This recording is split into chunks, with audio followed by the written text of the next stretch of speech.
Bienvenidos nuevamente, futuros tecnólogos. En nuestra clase anterior recorrimos la historia global de la bioética, desde Hipócrates hasta los principios de Belmont, entendiendo cómo el mundo despertó a la necesidad de respetar la autonomía y la dignidad humana. Hoy vamos a traer ese conocimiento a casa. Vamos a aterrizar en el Ecuador, en nuestra historia, nuestras leyes y nuestra realidad operativa diaria. Porque la bioética, aunque tiene principios universales, se vive y se aplica en un contexto cultural y legal específico, y el nuestro es un contexto fascinante y desafiante. Como les mencionaba, la llegada de la bioética al Ecuador tuvo un retraso cronológico de unas 2 décadas respecto a su nacimiento en Estados Unidos, pero no fue una simple copia. A inicios de los años 90, en Quito y Guayaquil, figuras visionarias como el doctor Eduardo Estrella, un gran historiador de la medicina, junto a otros pioneros como Dimitri Barreto y Edmundo Esteves, empezaron a plantearse preguntas difíciles. El doctor Estrella fue muy crítico. Él decía: ¿cómo vamos a discutir los mismos problemas de los países ricos, como la eutanasia o la genética avanzada, cuando en Ecuador nuestros niños mueren de diarrea y desnutrición? Él propuso lo que llamó la bioética de la pobreza. Argumentaba que, en nuestro medio, la urgencia ética no era solo la autonomía individual burguesa, sino la justicia social.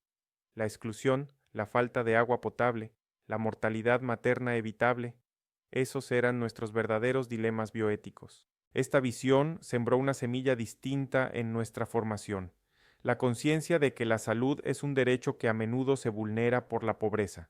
Pero el cambio más radical, el verdadero terremoto epistemológico y jurídico para nosotros, ocurrió en 2008 con la nueva Constitución de la República, la Constitución de Montecristi. Este documento transformó la base ética del Estado ecuatoriano al introducir un concepto ancestral y revolucionario, el summa causae o buen vivir. Quiero que presten mucha atención a esto porque cambia las reglas del juego. La bioética occidental clásica, la de Georgetown, se centra mucho en el individuo, en el yo decido. El summa causae plantea una ética comunitaria y biocéntrica. Nos dice que la salud humana no es algo aislado, sino que es interdependiente de la salud de la comunidad y de la salud de la naturaleza, la Pachamama. El artículo 361 de nuestra Constitución es claro. El Estado garantiza la atención integral de salud bajo principios de bioética, suficiencia, solidaridad e interculturalidad. Esto elevó a la bioética de ser una simple materia de estudio a ser un mandato constitucional.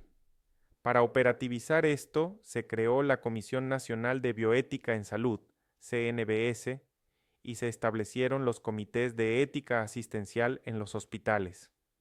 Tal vez piensen que esto es burocracia de hospital, pero les afecta directamente. Cuando ustedes entregan un paciente crítico en el Hospital Eugenio Espejo o en el HCAM, las decisiones complejas que se tomen sobre ese paciente, como limitar el esfuerzo terapéutico, pasarán por estos comités que tienen su raíz en esta historia institucional. Ahora hablemos de su propia historia profesional. La atención prehospitalaria en Ecuador ha vivido una evolución dramática. Durante el siglo XX, esto era territorio exclusivo del voluntariado, la Cruz Roja Ecuatoriana y los cuerpos de bomberos.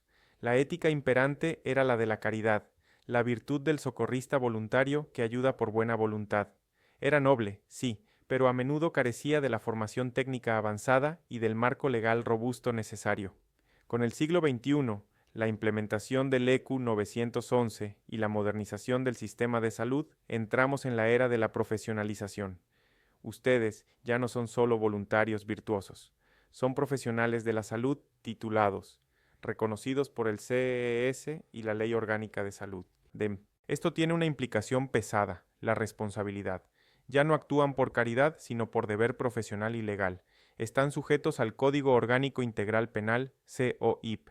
El artículo 146 del COIP tipifica el homicidio culposo por mala práctica profesional. Esto significa que si ustedes violan los principios éticos y técnicos, si actúan con impericia, no saber hacer, imprudencia, arriesgar más de la cuenta, o negligencia, no hacer lo que debían, y el paciente muere, pueden enfrentar la cárcel. La bioética, entonces, deja de ser filosofía y se convierte en su blindaje jurídico. Un tecnólogo que puede justificar sus acciones no solo desde la técnica, sino desde la ética y la ley, está protegido. Entremos en el terreno práctico. ¿Qué problemas concretos resuelve la bioética en su día a día? Primero, resuelve el conflicto entre velocidad y deliberación. En la emergencia no hay tiempo para debates. La formación bioética les instala algoritmos morales. Por ejemplo, el consentimiento informado. La ley dice que todo procedimiento requiere permiso, pero ¿qué pasa si el paciente está inconsciente tras un choque? Ahí aplicamos la excepción del consentimiento presunto. La ley y la ética asumen que ante riesgo de muerte, el paciente querría ser salvado. Ustedes actúan por el principio de beneficencia sin necesitar una firma. Pero cuidado, si ese paciente tiene una voluntad anticipada válida, un documento legal donde rechaza la reanimación, eso se debe respetar. Otro escenario común en nuestro país plurinacional es el encuentro intercultural. Se van a topar con cosmovisiones donde la enfermedad es mal aire o espanto y no bacterias o traumas. El conflicto entre la medicina occidental y la ancestral es real. La Constitución manda la interculturalidad. La solución bioética no es aceptar terapias dañinas, sino el diálogo. Les pongo un ejemplo cotidiano. Van a atender un parto en una comunidad indígena y la mujer quiere que esté su partera y tomar sus infusiones. Si la infusión no es tóxica, la solución ética e inteligente es permitir que la partera acompañe en la ambulancia. Eso reduce la resistencia al traslado, respeta la cultura y les permite a ustedes monitorear los signos vitales y actuar si hay hemorragia. Eso es bioética intercultural aplicada. Un caso clásico y difícil es el de los testigos de Jehová y las transfusiones de sangre. La jurisprudencia ecuatoriana es clara. Si es un adulto lúcido y rechaza la sangre, se respeta su autonomía, aunque muera. Ustedes informan, documentan y respetan. Pero si es un menor de edad, la cosa cambia. Los padres no pueden decidir la muerte de un hijo por creencias religiosas. El interés superior del niño prevalece. En una emergencia vital con un menor, se transfunde bajo amparo legal, solicitando apoyo policial si es necesario. Hablemos también de la privacidad en la era digital. Hoy en día, cualquier accidente es un espectáculo grabado por 20 celulares. Su deber ético es proteger la dignidad de Cortina.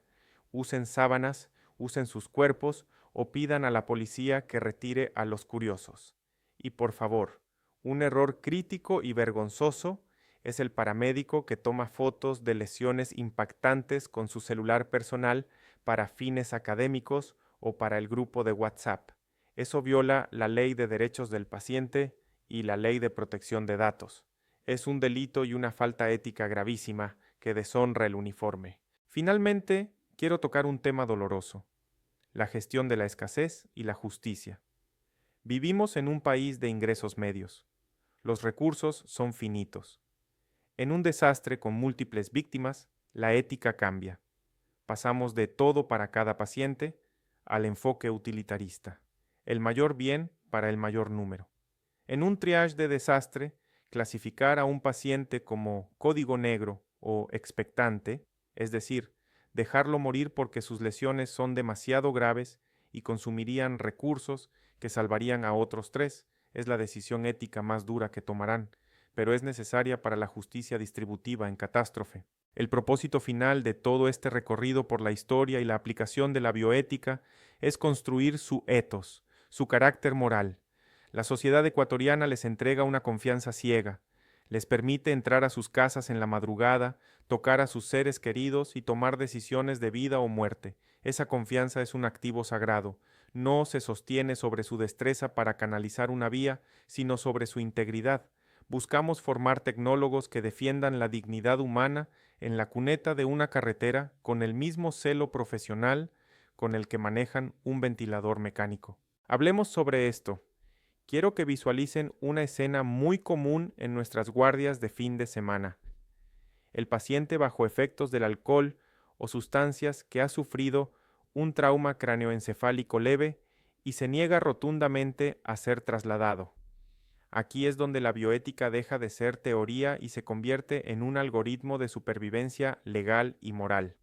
Ustedes no pueden simplemente decir el paciente no quiere y marcharse, porque si ese paciente colapsa 2 horas después por un hematoma epidural, la responsabilidad penal recaerá sobre ustedes por abandono.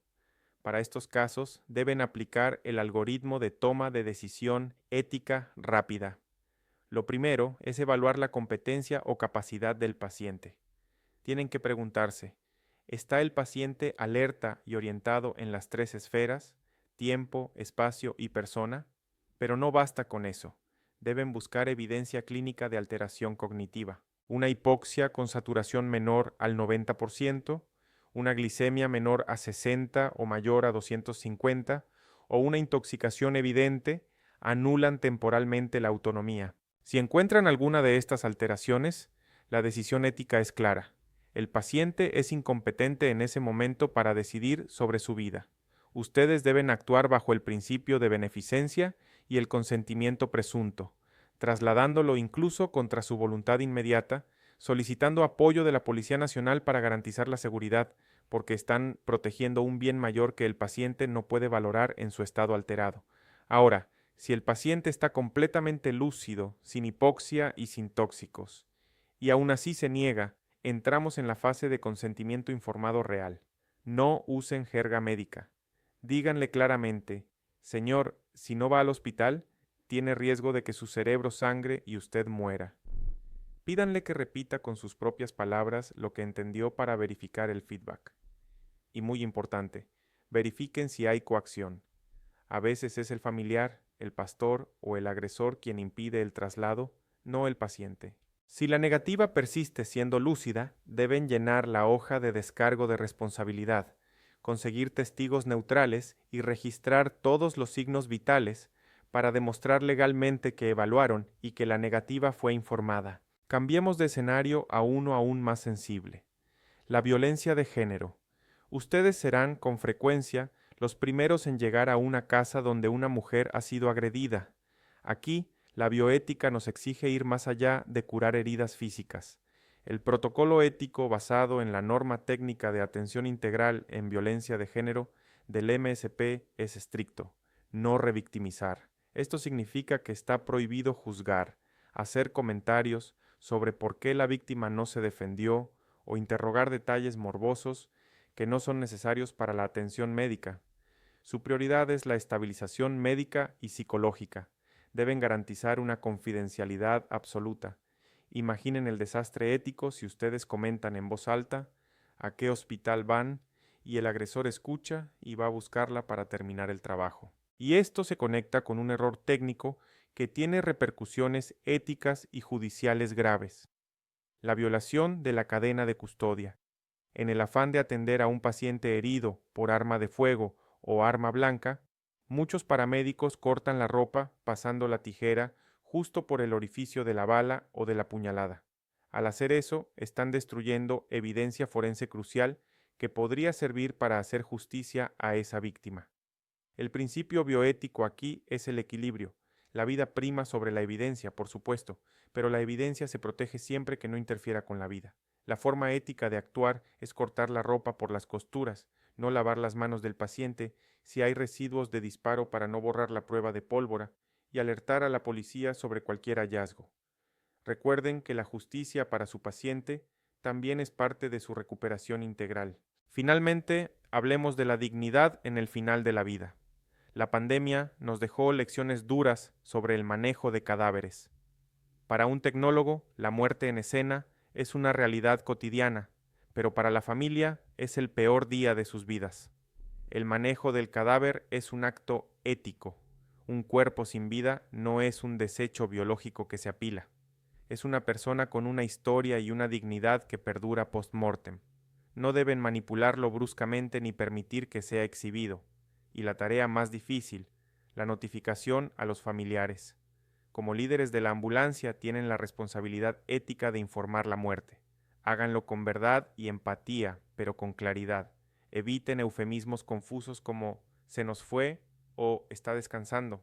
Digan falleció o ha muerto porque la ambigüedad en el duelo genera un daño psicológico innecesario. En conclusión de esta extensión, la bioética en el Ecuador no es un adorno curricular, es la herramienta que les permite navegar la complejidad de un paciente borracho que se niega a vivir, de una víctima de violencia que necesita protección más allá de la venda, o de un escenario del crimen donde sus manos pueden salvar la vida y también la justicia. Al dominar estos protocolos éticos, ustedes están construyendo ese blindaje profesional del que hablamos, pero sobre todo están honrando la confianza que la sociedad ecuatoriana ha puesto en sus manos.